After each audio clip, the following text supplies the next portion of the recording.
Recently I watched a YouTube video from Stefan Molyneux of Free Domain Radio titled "Why You Should Love Fossil Fuels." For those of you who don't know Stefan's work, he's the host of what's claimed to be the biggest philosophy show on the internet, with over 40 million views and over 350,000 subscribers on YouTube. Stefan has an entrepreneurial background in IT, he's in his late 40s with a wife and kids, and he lives in Canada. Now, I do have a lot of time for Stefan's work. He has a lot of good points as to the wrongs of our political and fiat currency systems, which I totally support. And he also has a lot of sensible philosophical opinions, possibly stemming from his good moral character and the fact that he possesses university qualifications in philosophy. However, on the subject of fossil fuels, and especially with his video in mind, I'm not sure I agree with him. This subject is of particular interest to me, as I was once the CEO of a national solar company here in Australia. So to briefly summarise what Stefan's video was about, he interviewed an author by the name of Alex Epstein, who started off by quoting Ayn Rand, who explained that part of loving human beings is to love their capacity to transform the world around them and make it better. So essentially, instead of hating the negative things that humans have done to the planet, we should instead love the progress that we have made in the pursuit of a better life through technology and innovation. So at present, fossil fuels are still the giants of electrical generation globally, producing around 86% of worldwide electrical generation.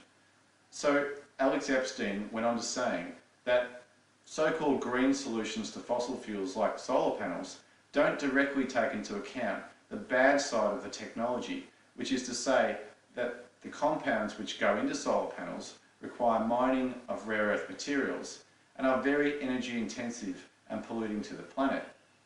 So he postulates that we have this holistically binary view of the world, in the case of fossil fuels, that they are either good or they are bad, that solar power is either good or it's bad, as well as that even our sun must be good or bad. As an example, most people view the sun as only being a good thing. It brings food, light, warmth, etc. But Alex points out that it also brings with it bad elements like cancer, etc.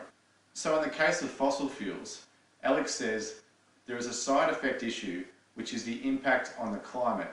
And so the real question should be, is the impact significant enough for humans to limit or phase out the use of fossil fuels altogether?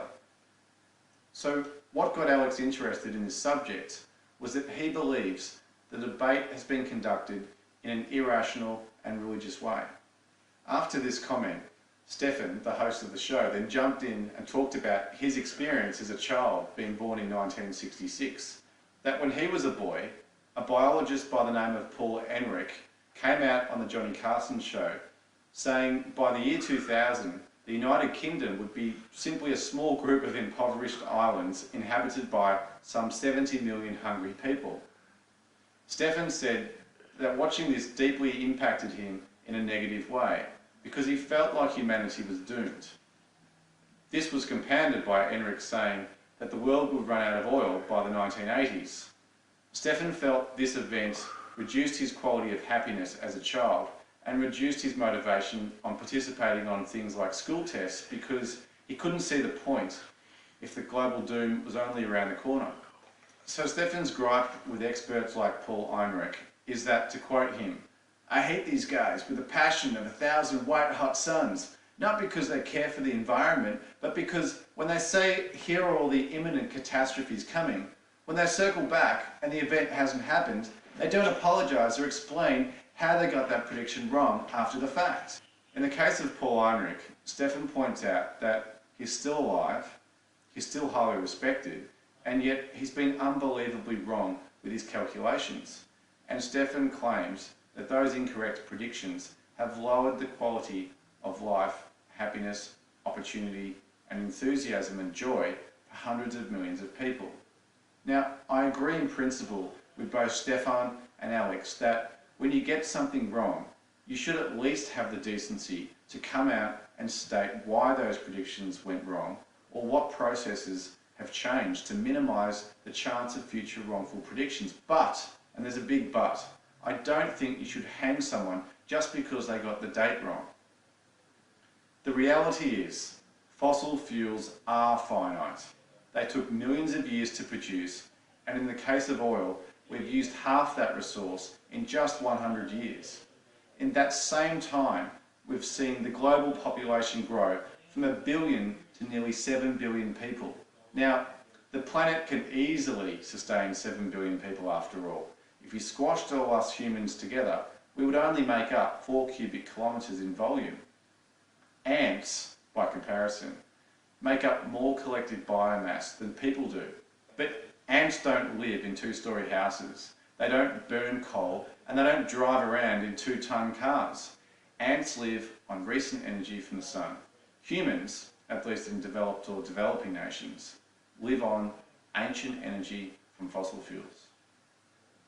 So I get that Stefan and Alex are appalled that future predictions gone wrong have the capacity to steal some happiness from us now, but it's the feeling of unhappiness which is the first catalyst that compels us to act. As they say, invention is the mother of necessity. So we need to stick to the basic fundamentals. Fossil fuels are not renewable. They cannot sustain our infinite growth paradigm that we live in today. So we need to find an alternative, as well as recognise that energy alternatives will take a long time to build and implement, possibly 40 years or more. So we need to recognise that alternatives like wind turbines or concentrated solar systems also wear out and eventually need to be replaced. So we have to factor that in as well. But to say that guys like Paul Ehrlich should be hated with the passion of 1,000 white-hot suns, Stefan, I'm sorry buddy, but on this occasion, I think you're dead wrong. If someone is drinking a bottle of whiskey a day, fundamentally, we know that that won't end well. But if you say this guy will die in the next month, and instead he dies the month after, are you really that wrong? If historians looking back in 300 years' time find that humans were worrying about fossil fuels in the 1970s, and they eventually ran out in 2070, which is the expected endgame according to Shell. So is 100 years that long a period of time to be wrong? When humans have been roaming the earth for at least tens of thousands of years? I think not. The real challenge is we need to get more people to understand the need and the urgency to reduce our usage of fossil fuels and get the alternatives underway with wartime urgency. So knowledge is the trigger point to action, especially when politicians mainly react to public sentiment. A little example is that in 2007 I read 2 books, one by the late Matthew Simmons called Twilight in the Desert, which was about the coming oil shocks and the fact that Saudi Arabia doesn't have nearly as much oil reserves left in the ground as what the West think they have. And the second book was from Tim Flannery called The Weathermakers. Now, after reading these books, I became incredibly horrified about the future of the planet. I was woken up from my Western coma, but I didn't just sit around on the couch and smoke bongs because, hey, what's the point? No, I started a solar company that was over 30 million in revenue, installing systems on thousands of people's houses and employed directly and indirectly over 100 people. Maybe that wouldn't have happened if I didn't read those books. So we shouldn't focus on getting the date of catastrophe right. We should only worry about whether the fundamentals are correct or incorrect. And if those fundamentals are in fact proven to be incorrect, whoever made those claims should be hauled over the coals and explain themselves, and they should be discredited. So the clock's ticking. If you want your children to have the same lifestyle you were brought up with, then you'll need to realise that we need to get started now.